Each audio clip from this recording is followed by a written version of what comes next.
ಮುಂದಿನ ಪದ್ಧತಿ ಪ್ರತಿ ಪ್ರಸ್ಥಾನ ಪದ್ಧತಿ. ಇದು ಪಾದುಕಾ ಸಹಸ್ರದಲ್ಲಿ 4ನೆಯ ಪದ್ಧತಿ. ಈ ಪದ್ಧತಿಯಲ್ಲಿ ದೇಶಿಕರು ಪಾದುಕಾದೇವಿಯೊಡನೆ ಭರತ ಅಯೋಧ್ಯೆಗೆ ಹಿಂತಿರುಗುವುದನ್ನು ವಿವರಿಸಿದ್ದಾರೆ. ಈ ಪದ್ಧತಿಯಲ್ಲಿ 20 ಶ್ಲೋಕಗಳಿವೆ. ಶ್ರೀರಾಮ ಹಿಂತಿರುಗಿ ಬರದೇ ಇದ್ರೂ ಪಾದುಕಾದೇವಿ ಹಿಂತಿರುಗಿ ಬಂದು ಜನರಲ್ಲಿ ತನಗಿರುವ ದಯೆಯನ್ನ ಸಾದರಪಡಿಸ್ತಾ ಇದ್ದಾಳೆ. ಶ್ಲೋಕ ನೋಡೋಣ. ಪ್ರಶಸ್ತೆ ರಾಮ ಪಾದಾಭ್ಯಾಂ ಪಾದುಕೆ ಪರ್ಯುಪಾಸ್ಮಹೇ ಆನೃಶಂಸ್ಯಂ ಯಯೋರಾಸೀತ್ ಆಶ್ರಿತೇಶ್ವನವಗ್ರಹಂ.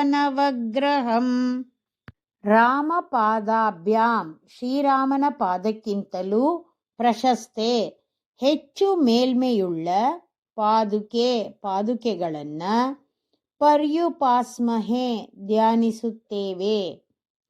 ಯಯೋಹೋ ಯಾವ ಒಂದು ಪಾದುಕೆಗಳಿಗೆ ಆಶ್ರಿತೇಷು ತನ್ನನ್ನ ಆಶ್ರಯಿಸಿದವರ ವಿಷಯದಲ್ಲಿ ಆನೃಶಂಸ್ಯಂ ದಯೆಯಾದುದು ಅನವಗ್ರಹಂ ತಡೆಗಳಿಲ್ಲದಂತೆ ಆಸೀತ್ ಇದ್ದಿತೋ.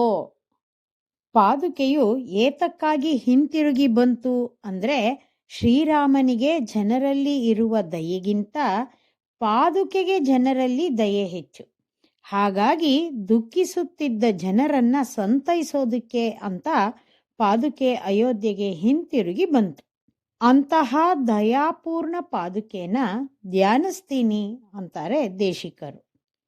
ಭಗವಂತನಿಗಿಂತಲೂ ಆಚಾರ್ಯರುಗಳಿಗೆ ಕರುಣೆ ಜಾಸ್ತಿ ಅನ್ನೋದು ಈ ಶ್ಲೋಕದ ಗೂಢಾರ್ಥ. ಶ್ರೀಮತೆ ನಿಗಮಾಂತ ಮಹಾದೇಶಿಕಾಯ ನಮಃ.